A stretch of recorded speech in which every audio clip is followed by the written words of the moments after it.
Yes, good morning class. BSc third year zoology का second paper discuss कर रहे हैं, इकोलॉजी एंड एनवायरमेंटल बायोलॉजी, पारिस्थितिकी एवं पर्यावरण जैविकी। और क्लास में हमारा जो टॉपिक कंटिन्यू में है अभी चल रहा है वो है पॉल्यूशन के ऊपर, प्रदूषण के ऊपर।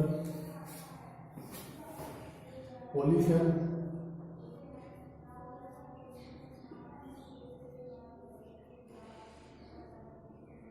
प्रदूषण, ठीक है।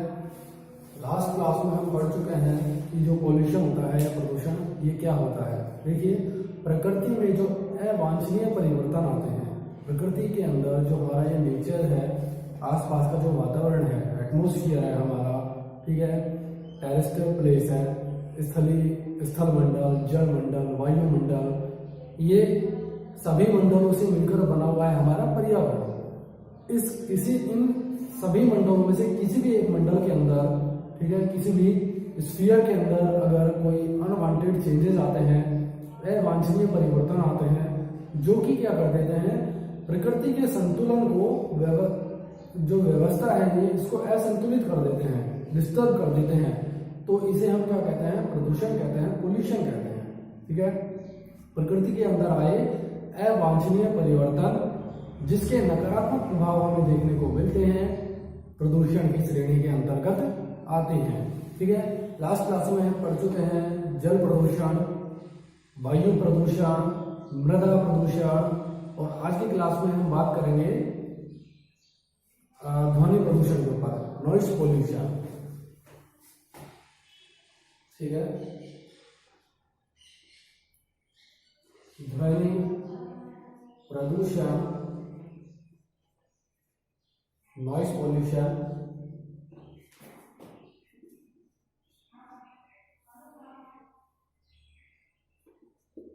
नॉइस पोल्यूशन,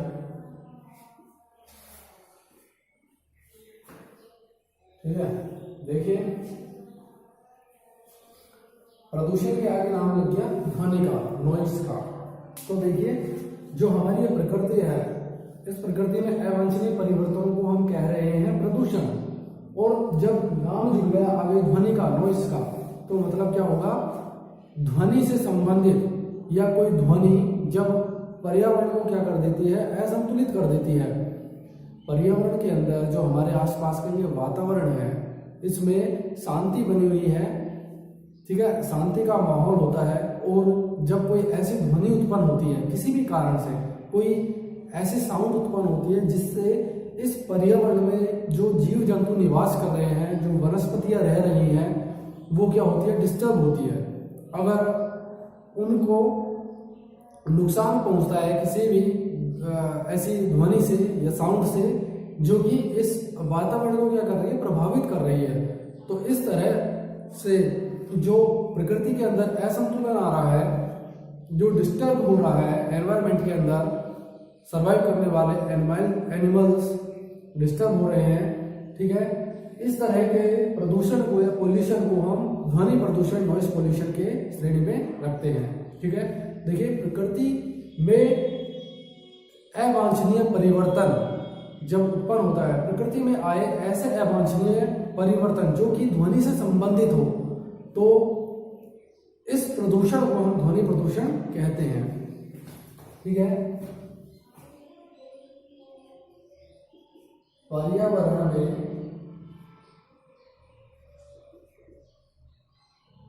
किसी ध्वनि से, पर्यावरण में जब किसी ध्वनि से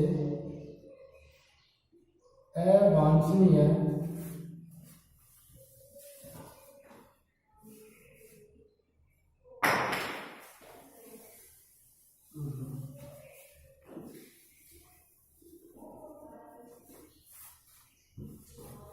पर्यावरण में किसी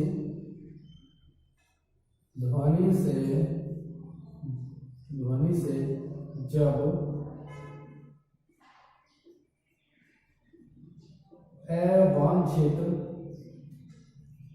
परिवर्तन, पर्यावरण में किसी ध्वनि से जब अवांछित परिवर्तन आते हैं तो पर्यावरण में किसी ध्वनि से जब अवांछित परिवर्तन आते हैं तो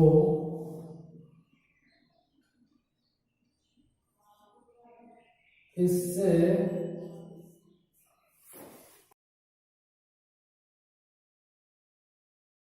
पर्यावरण में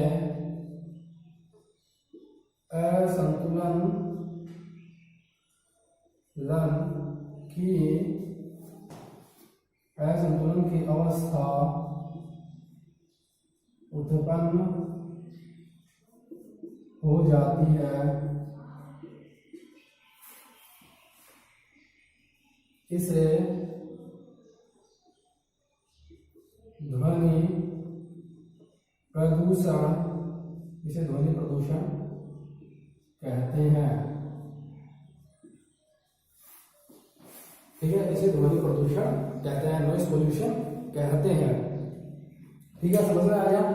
पर्यावरण में जब किसी भी ध्वनि से अवांछनीय परिवर्तन उत्पन्न होते हैं, कोई ऐसी ध्वनि उत्पन्न होती है हमारे वातावरण में जो कि उस वातावरण में निवास करने वाले जीव जंतुओं के लिए असहनीय होती है। ठीक है, असहनीय होती है या उनकी शांति को भंग कर देती है। तो इस तरह से जो माहौल उत्पन्न हो रहा है जिससे प्रकृति असंतुलित हो रही है, तो इसका जो कारण होता है उसे हम ध्वनि प्रदूषण कहते हैं। ठीक है, अब देखिए जो ध्वनि होती है इसको मापन करने के लिए एक जो इकाई है वो होती है डेसिबल। ठीक है, ध्वनि की तीव्रता को डेसिबल में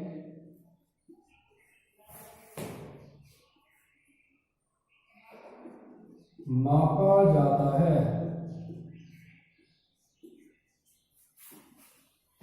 ध्वनि की तीव्रता को डेसिबल में मापा जाता है। ठीक है, डेसिबल एक इकाई होती है, जैसे कि लंबाई हम सेंटीमीटर मीटर में नापते हैं, दूरी को किलोमीटर में नापा जाता है, जब वजन या फिर वेट करते हैं तो उसको किलोग्राम में नापते हैं। हर एक चीज को मेजर करने की, माप करने की उसकी इकाई होती है। इसी तरह से जब तीव्रता को हम मापते हैं कि कितनी तीव्रता से साउंड उत्पन्न हो रही है, क्या उसकी तीव्रता है ध्वनि की, तो उसके लिए हम डेसिबल यूनिट का, इकाई का उपयोग करते हैं। ठीक है, देखिए जो डेसिबल है, डेसिबल एक साइंटिस्ट के नाम पर रखा गया है। साइंटिस्ट का नाम था अलेक्जेंडर ग्राहम बेल। ठीक है, अलेक्जेंडर ग्राहम बेल एक वैज्ञानिक थे। उन्होंने टेलीफोन का आविष्कार करा था और ध्वनि के क्षेत्र में भी उनका विशेष योगदान रहा है। इसीलिए उनको सम्मान देने के लिए उन्हीं के नाम के ऊपर ध्वनि की तीव्रता को मापने की इकाई का नामकरण किया गया है। ठीक है, Alexander Fleming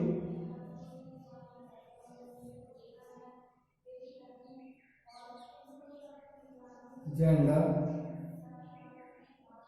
Graham bell.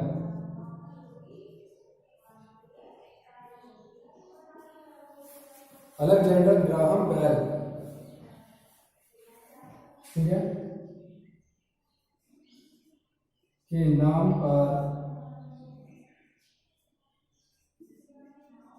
Decibel इकाई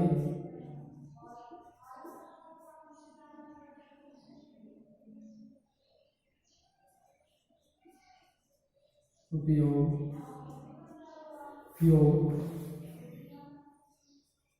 ध्वनि तीव्रता के मापन में करते हैं। ठीक है, इस तरह से ये ध्वनि प्रदूषण है। अब देखिए, अगर नॉइस पोल्यूशन का रीजन हम जाने, ध्वनि प्रदूषण के कारण क्या क्या हो सकता है, तो ध्वनि प्रदूषण के कारण में देखिए प्राकृतिक कारणों की बात करें, ठीक है, नेचुरल इवेंट्स की कुछ बात करें, कुछ नेचुरल इंसिडेंट ऐसे हो रहे हैं या होते हैं प्रकृति के अंदर जो कि क्या करते हैं, साउंड क्रिएट करते हैं, ध्वनि उत्पन्न करते हैं। जैसे कि नदी नालों का बहना, जो झरने बहते हैं पहाड़ों से, तो उनसे जो पानी बह रहा है उस पानी के बहाव से एक साउंड उत्पन्न होती है, ध्वनि उत्पन्न होती है। इसी तरह से कुछ जीव जंतु भी ऐसे हैं, जैसे कि लॉयन की बात करें, एलिफेंट की बात करें, ये भी क्या है, तेज आवाज उत्पन्न करते हैं, साउंड उत्पन्न करते हैं। इसी तरीके से कोई अर्थक्वेक होता है, भूकंप होता है, बिजली के कड़कने की आवाज होती है, ठीक है। आकाशीय जब बिजली कड़कती है तो उससे भी एक ध्वनि उत्पन्न होती है, साउंड उत्पन्न होती है, ठीक है। ज्वालामुखी फटता है, कहीं पर विस्फोट होता है, ठीक है। तो इस तरह से कुछ प्राकृतिक घटनाएं भी हैं जिनके कारण क्या है, ध्वनि उत्पन्न होती है।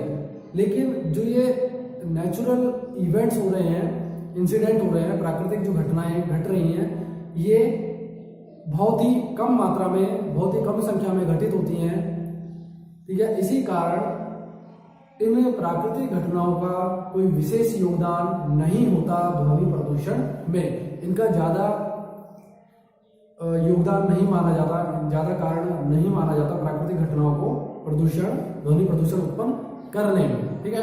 अब हम बात करते हैं मानवीय गतिविधियों की, ह्यूमन एक्टिविटीज की, जिनके द्वारा ऐसी ध्वनि उत्पन्न हो रही है, ऐसी साउंड क्रिएट हो रही है, जो कि क्या कर रहा है, हमारे वायुमंडल, हमारे आसपास का जो वातावरण है, ध्वनि को उत्पन्न कर रहा है, और जो शांति है उसको भंग करने का काम किया जा रहा है, और ध्वनि प्रदूषण उत्पन्न हो रहा है। और ध्वनि प्रदूषण क्या करता है, प्रकृति जो संतुलित अवस्था में है उसको असंतुलित करता है, अवांछनीय या अवांछित परिवर्तन करता है प्रकृति के अंदर, जिसके नकारात्मक प्रभाव हमें देखने को मिलते हैं, ठीक है। तो देखिए उन मानवीय गतिविधियों में कौन कौन सी गतिविधियां हैं, उनके बारे में हम यहाँ पर अब बात करेंगे, ह्यूमन एक्टिविटीज। तो देखिए जैसे जैसे साइंस का डेवलप हो रहा है, विज्ञान मनुष्य का अपने विकास की ओर अग्रसर हो रहा है, औद्योगिकीकरण बढ़ रहा है, इंडस्ट्रियल डेवलपमेंट हो रहा है, ठीक है। विभिन्न प्रकार के यातायात साधनों का निर्माण किया जा रहा है, अंधाधुंध फैक्ट्रीज का निर्माण किया जा रहा है, और नए नए प्रकार के जो इलेक्ट्रॉनिक्स डिवाइसेस हैं, या और जो बड़ी बड़ी मशीनें हैं मानवीय सुविधाओं के लिए जिनका निर्माण किया गया है, उनके चलने पर बहुत ही तेज तीव्रता में ध्वनि उत्पन्न हो रही है, नॉइस निकल रही है, साउंड उत्पन्न हो रही है। ये साउंड क्या करती है, आसपास के वातावरण में जो शांति होती है उसको भंग कर देती है, और बहुत ज्यादा ये ध्वनि उत्पन्न करती है। इससे आसपास के वातावरण में या आवासीय क्षेत्रों में जो जीव जंतु निवास करते हैं उनको ये क्या करती है, प्रभावित करती है, और उनके जीवन को प्रत्यक्ष रूप से प्रभावित करती है।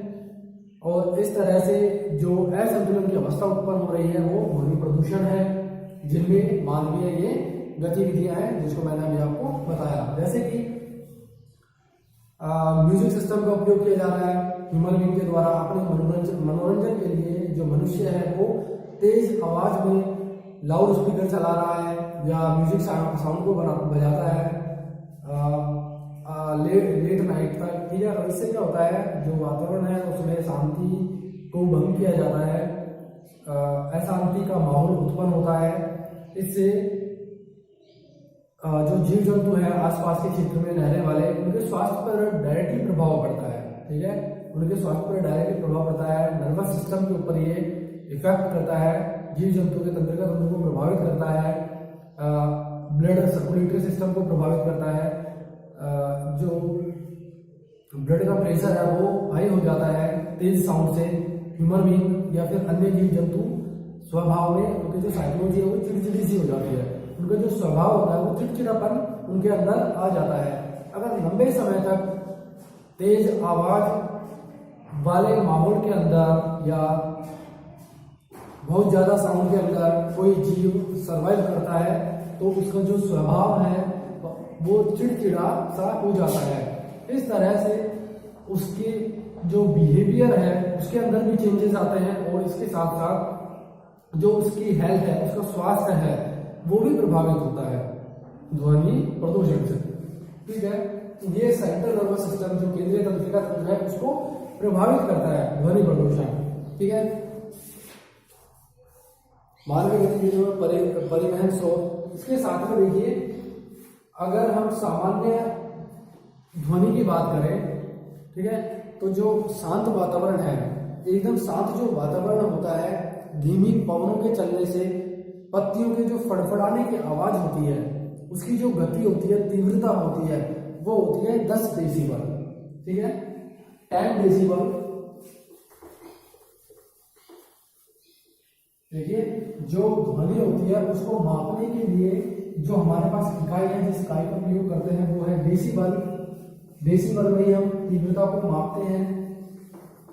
अब हम यहाँ पर बात करेंगे विभिन्न प्रकार के कई तरह के जो पर्यावरण है उनमें जो ध्वनि उत्पन्न होती है वो कौन कौन से डेसिबल की होती है और कितनी ज्यादा साउंड ह्यूमन बीइंग आसानी से सुन सकता है, या कितनी ज्यादा तीव्र आवाज के अंदर ह्यूमन बीइंग सर्वाइव कर सकता है। अगर उससे ज्यादा तीव्रता ध्वनि उसको सुनाई जाए ह्यूमन बीइंग में अन्य जीव को, तो वो उसको सहन नहीं कर पाता और उसके ऊपर क्या पड़ता है, जीव के ऊपर उसके तीव्र ध्वनि का नकारात्मक प्रभाव पड़ता है, स्वास्थ्य पर नकारात्मक प्रभाव पड़ता है। और इसके साथ साथ में जो उसका बिहेवियर होता है, व्यवहार, उस पर भी नेगेटिव इफेक्ट्स देखे जाते हैं तीव्र साउंड के, जो तेज आवाज होती है उसके, यानी ध्वनि प्रदूषण के। देखिए, जो शांत वातावरण होता है, शांत वातावरण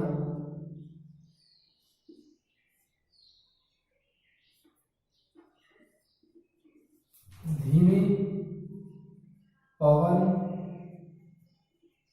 चलने से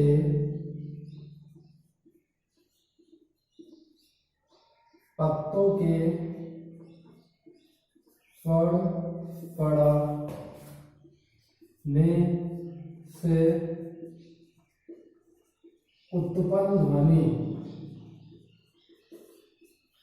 उत्पन्न ध्वनि की जो तीव्रता होती है वो होती है 10 डेसिबल, ठीक है, 10 डेसिबल। जब शांत वातावरण होता है, मध्यम पवन चलती है, उससे पेड़ पौधों की जो पत्तियां फड़फड़ाती हैं, उससे जो ध्वनि उत्पन्न होती है, उस ध्वनि की जो तीव्रता होती है वो होती है 10 डेसिबल, ठीक है। ये बहुत ही मधुर होती है, बहुत शांत माहौल होता है, और जो भी जीव जंतु इस तरह के माहौल में रहते हैं वो शांति से निवास कर सकते हैं, ठीक है। दूसरी बात करें तो दूसरी जो बात है वो है, अगर भीड़ बड़ी बस, हम रेलवे स्टेशन पर जाएं या बस स्टैंड पर जाएं तो वहां पर जो आवाज उत्पन्न होती है उसकी जो मात्रा है, तीव्रता जो होती है वो होती है 50 से 60 डेसिबल, ठीक है, बस स्टैंड पर जाए तो। और देखिए, जो 50 से 60 डेसिबल है, ये भी क्या है, सामान्य में जब हम सामान्य तौर पर बात करते हैं एक दूसरे से, दो मनुष्य है जब आपस में बात करते हैं एक दूसरे से, ठीक है, तो उस टाइम पर उनकी ध्वनि की जो तीव्रता होती है वो भी होती है 50 से 60 डेसिबल, ठीक है, सामान्य बातचीत के तौर पर। सामान्य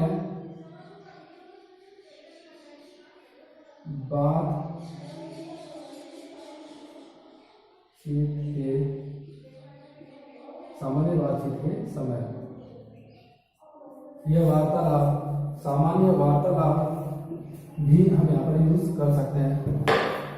सामान्य वार्तालाप के समय, ठीक है, सामान्य वार्तालाप के समय जो ध्वनि की तीव्रता होती है वो होती है 50 से 60 डेसिबल। इसके बाद देखिए, जो 80 डेसिबल है, 80 डेसिबल उच्चतम तीव्रता है ध्वनि की, जो कि ह्यूमन बीइंग के लिए, मनुष्य के लिए क्या है, सहनीय है। उच्चतम तीव्रता, उच्चतम ध्वनि तीव्रता जो कि मनुष्य के लिए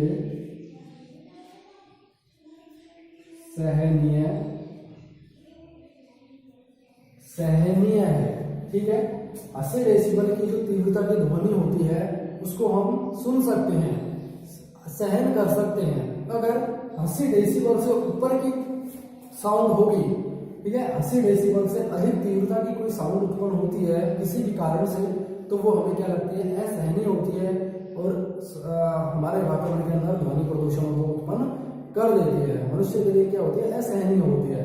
अगर 80 डेसिबल से ऊपर या इससे तीव्रता की ध्वनि मनुष्य अगर किसी ऐसे वातावरण के अंदर लंबे समय तक रहे जिसके अंदर 80 डेसिबल से तीव्रता की ध्वनि उत्पन्न हो रही है, तो मनुष्य के ऊपर, स्वास्थ्य के ऊपर नकारात्मक प्रभाव और उसके व्यवहार में भी नकारात्मक प्रभाव देखने को हमें मिलते हैं। ठीक है, 80 डेसिबल ताकि जो मनुष्य है वो सहनीय है, इससे ऊपर 80 डेसिबल से अधिक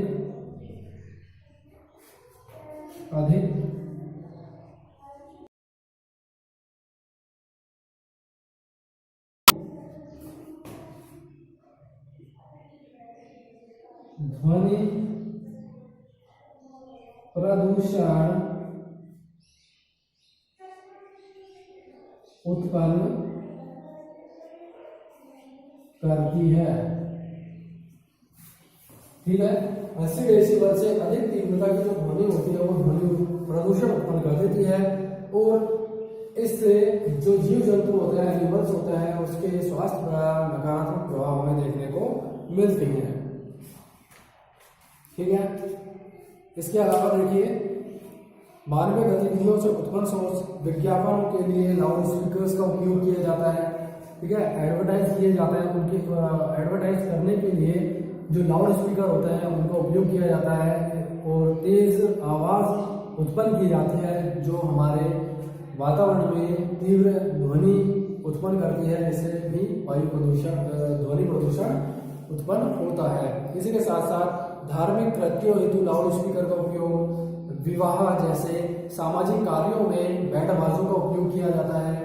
ठीक है, दिवाली या अन्य त्योहारों पर पटाखों का, क्रैकर्स का उपयोग किया जाता है।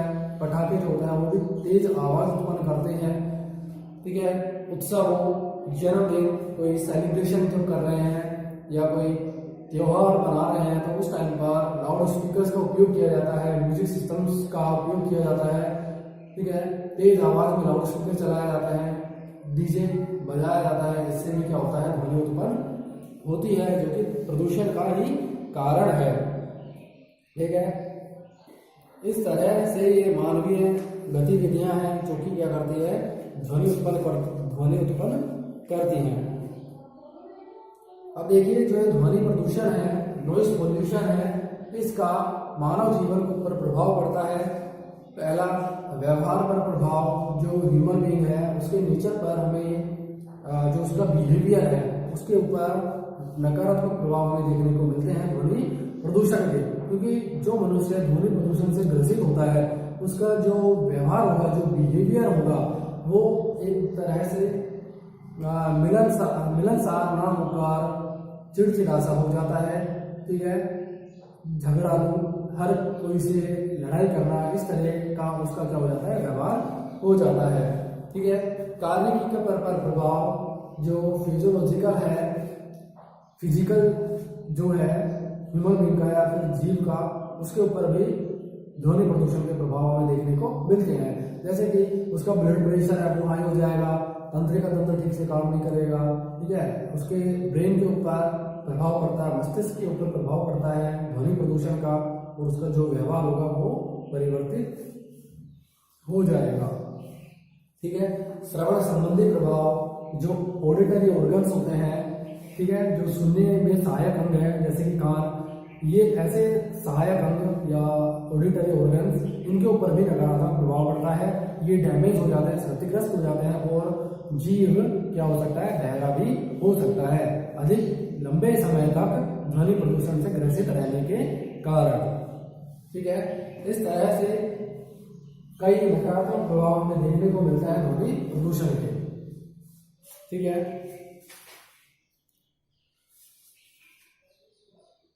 औद्योगिकीकरण से उत्पन्न, इसके अलावा देखिए, अब जो ये ध्वनि प्रदूषण है उसको कंट्रोल करने के लिए इसको कंट्रोल करने के लिए सरकार के द्वारा, गवर्नमेंट के द्वारा कई अधिनियम लागू किए गए हैं, कई कानून बनाए गए हैं, लॉज का निर्माण, लॉ का बनाया गया है, जिनके द्वारा ध्वनि प्रदूषण को कम किया जा रहा है या इसको सीमित किया जाता है। जैसे कि वर्तमान में क्या है, रात के 10 बजे के बाद में लाउड स्पीकर का उपयोग या म्यूजिक सिस्टम का उपयोग, तेज आवाज उत्पन्न करने वाले उपकरणों का उपयोग बंद कर दिया गया है, ऐसा कानून बनाया गया है। इस तरह के विभिन्न प्रकार के कई तरह के अधिनियम लेके आए गए हैं, जो कि क्या करते हैं, ध्वनि प्रदूषण को, नॉइज पोल्यूशन को कम करने में सहायक है।